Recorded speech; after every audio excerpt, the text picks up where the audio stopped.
Okay, Sean. Thank you very much for coming in again today. It's good to see you back here again. Just another reminder that everything you say here is all confidential and you're more than welcome to express as much or as little as you like, okay? Beautiful. Okay, so the last time you came here, you expressed to me that you were having some feelings of suicide and you were struggling a little bit both with your work and alcohol. I believe you mentioned that you were going to work a little hungover a few times, and that was one of your ways of coping. Just want to know, how have you been since then? It's been about a week. Has there been any more issues at work? How have you been going with things, mate? I wouldn't say it's gotten too much worse, but it's been about the same as it was last time. Yeah, okay. I tend to drink just about every night. And if things don't go my way, I take it out my wife and I'm drunk and I don't mean to. And sometimes even after work, there's a beach near my house and I'll go down there and drink. And then there's also a bridge nearby as well, and sometimes I will drive to that bridge, walk up it, and quite often think about jumping off because I'm not enjoying my work, and find it really stressful, and I get along with a lot of other guys at work either. So I don't really know how to. You said that when things don't really go your way, you tend to head down to the beach and find this sort of place. Is that a place that you feel you can sort of relax? Or yeah, it's a way of me, because all I do is like get up, go to work, come home, and I don't really have any time to myself, and that's a way of having time to myself, but that's not really a healthy way of doing it, I guess you can say. Okay, well, that's a really good step that you can already recognise that it's unhealthy in itself. It shows that you're, learning things really, really well. Okay, so how do you feel when you actually are there at the beach and trying to relax? What sort of thoughts go through your head? Sometimes I feel relaxed, sometimes I just feel angry. Depends what kind of day I've had, but most of the time it's relaxed, and really it's just putting off having to go home, sort of thing. And yeah, I think financial stress is a lot to do with it as well. Being in debt and having so many bills, and being the only person that works in the household. Yeah, it sounds like there's a lot of pressure on you to be able to support both yourself, your wife, and your children and everything. Yeah. Sounds very full on.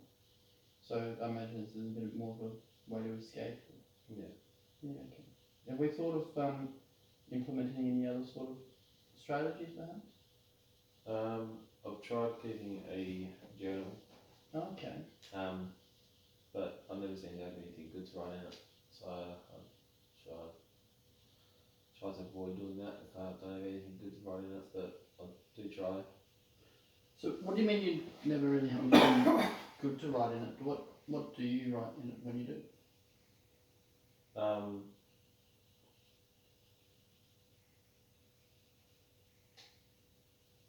Just not good stuff. Just like hard to say. No, that's okay. You don't have to. No.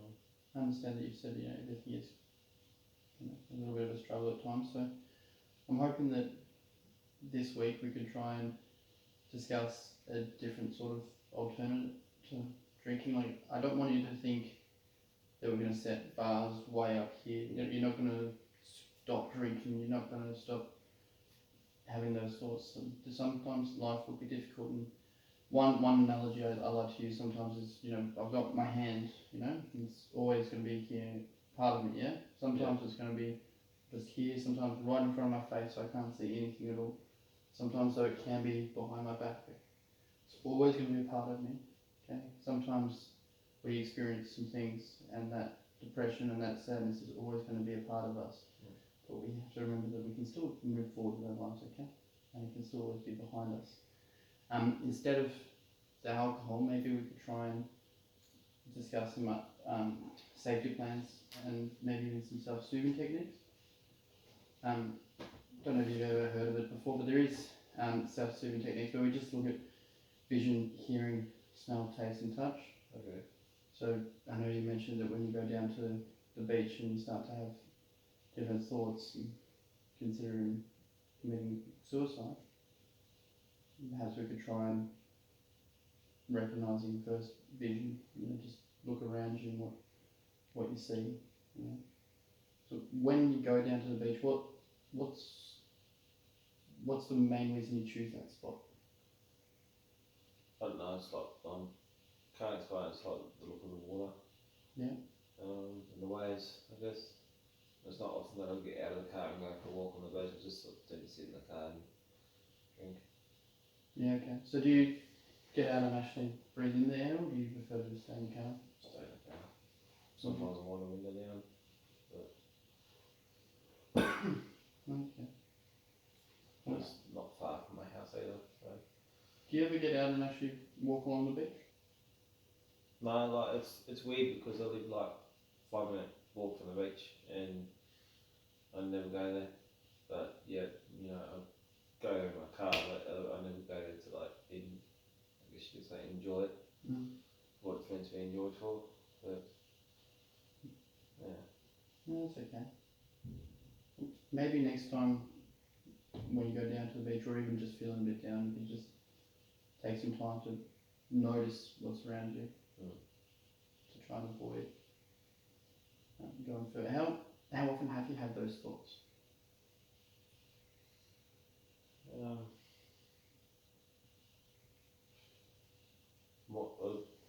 More than once a week. Yeah. Probably 2 to 3 times a week. It's not like it's every day, it's just I have good days and I have bad days. Okay. Does anything happen to make you feel that way beforehand? Is it more of a build-up? I think most of it's just a financial thing. Most of financial. Feeling like I'm not able to cope and feeling like I'm a failure. What makes you feel like you're a failure? Not being able to support my wife properly, not being able to, try and get a mortgage or try and get a better place to live. So, sounds like you put a lot of responsibility on yourself. Yeah, I do.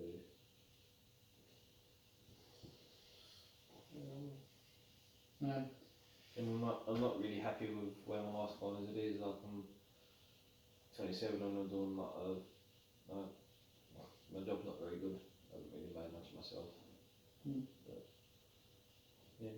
Where did you want to see yourself in? I'm not sure. Like I've got my cert in HGS, so I've thought about going back to that.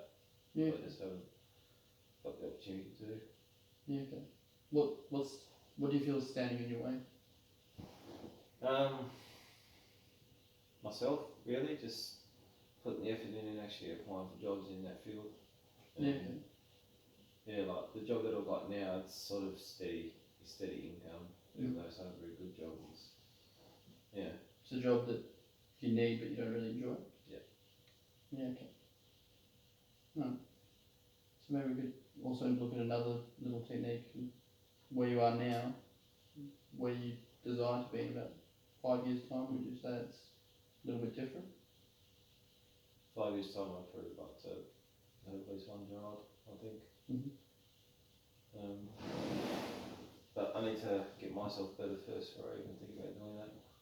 Yeah, okay. So what do you think needs to happen to get yourself to, as you said, feel better?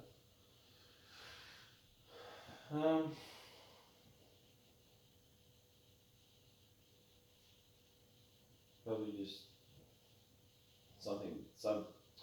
obviously something needs to change.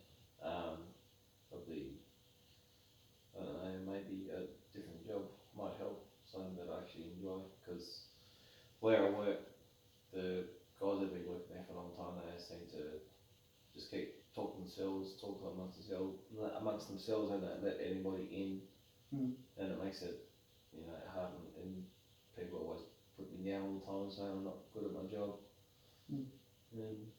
And it sounds like to me, from what you've been saying, without having, with this need of an escape, you haven't really had the people to talk to, from what I've been hearing. Yeah, like the only people I really have to talk to are probably my parents. Yeah. How often do you get to see your parents? once a week. Okay. And I mean, it's my wife's more than happy for me to talk to her about stuff, but for some reason I find it hard to open up and talk. But you feel more comfortable, or you feel comfortable, I should say, opening up to your parents? Yeah. Okay. I guess maybe it's because I don't live with my parents. That could be why. But you definitely have a healthy sort of relationship with them. Yeah, like ever since I moved out, probably about 6 or 7 years ago, like we hated each other when I lived there, but as soon as I moved out, things got a lot better. So it's almost like as if you drifted apart, you actually drifted closer together. I mean, the reason we drifted apart while I lived there was pretty much always my fault, which I admit to. Just not behaving, not doing what was asked of me. Yeah, I understand that you express that you struggle a little bit with drinking, with work, and you're not where you desire to be, but I've heard a lot of this self-talk about you blaming yourself for some things. You really feel like it's all your fault, personally? Sure. Sorry. I do, yeah, because I guess most of the responsibility comes down to me because just being the person that works. How do you feel your parents, who you obviously have a good relationship with, how do you feel they would feel if they heard that you put all the blame on yourself? They'd probably be pretty upset with me. And how do you think they feel about you? Pretty sure they love me. So maybe just another idea when we go back to the soothing and we use the vision to look around us, to touch.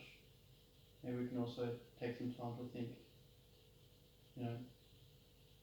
how they feel about you.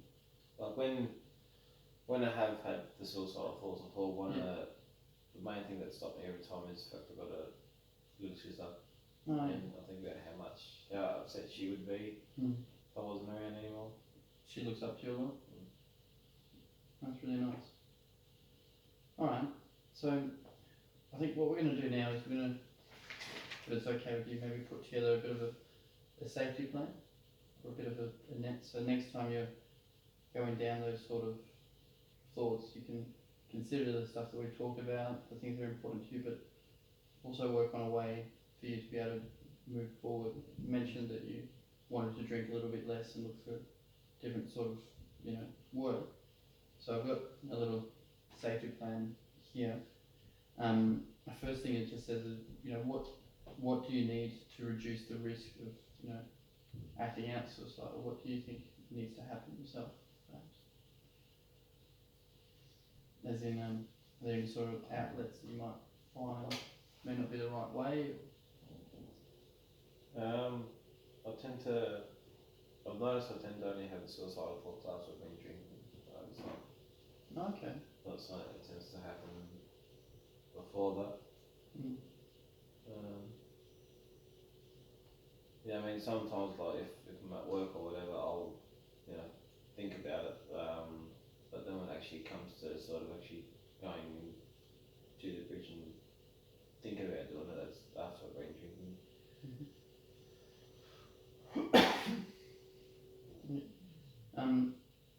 Has there been anything in the past that you've done that perhaps helped you cope?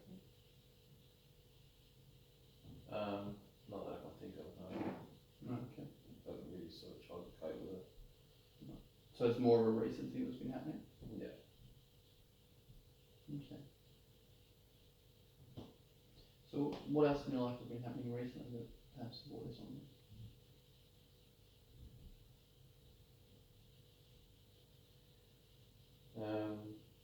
I also had a family member pass away recently, my pop. Died of emphysema. Yeah, okay. And I was really close to him. And I guess in a way he was one of the people that I used to talk to and open up to as well. Yeah. Other than my parents. So it sounds like you lost a huge part of yourself. Yeah.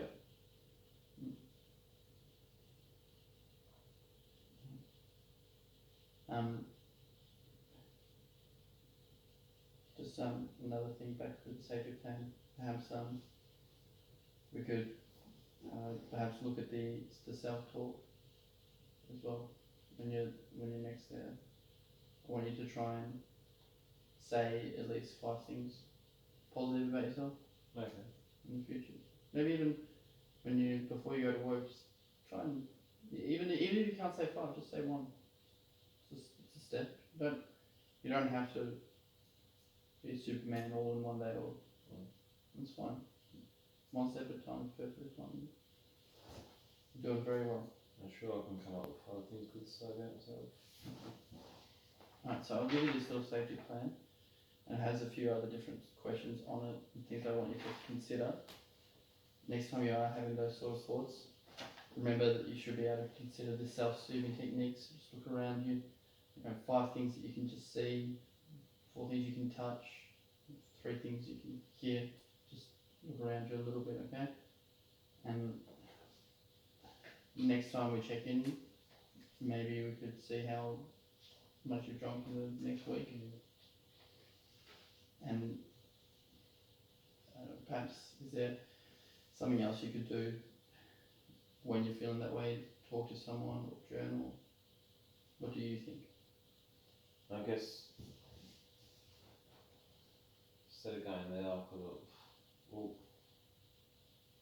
I was gonna say I could go home instead, but I would have been drinking if I were to do that. So I just, I'm not really sure if there's anywhere else I could go. Where's home to you? Well, it's funny that because when I'm at my parents' place, that feels like home, and then when I'm at one place, that feels like home. So it's sort of, because but I guess technically home is where I live, so home is where I'm living at the moment. But yeah, like both places feel like home, sort of thing. Yeah. So you can feel comfortable at both places? Yeah. That sort of shows me that you mentioned before, only be able to open up to your parents and not as much your wife, but it's good to hear that you still feel at home there. Yeah. Maybe that will be able to be a way for you to be able to talk to her occasionally. Just one moment. Alright, so I guess we've discussed what you can do when you're feeling really down those sort of thoughts. We've discussed the people that you feel closest to, but can you think of anything that might be able to help you in the future? Is there any sort of, I don't want to use the word too much, but distract you from the thoughts you're going through? Something that would be able to help you to stay positive when you're feeling that way? Well, up until recently, my wife and I did have a cat that unfortunately passed away. Sorry.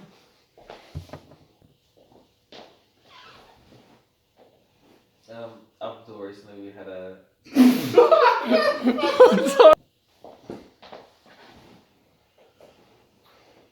Up until recently, I had a cat that was still quite young. It was 3 years of age, and it passed away from got some sort of kidney disease. It wasn't able to be cured, so we had to get it put down. Yep. And looking at getting it either another one or a dog. Yeah. Okay. So I reckon that might help quite a bit. Right. Okay. So, do you feel that maybe getting this animal could be a positive distraction? I do, yeah. Yeah. Okay. And how does your wife feel about getting an animal? She's more of a cat person than dogs.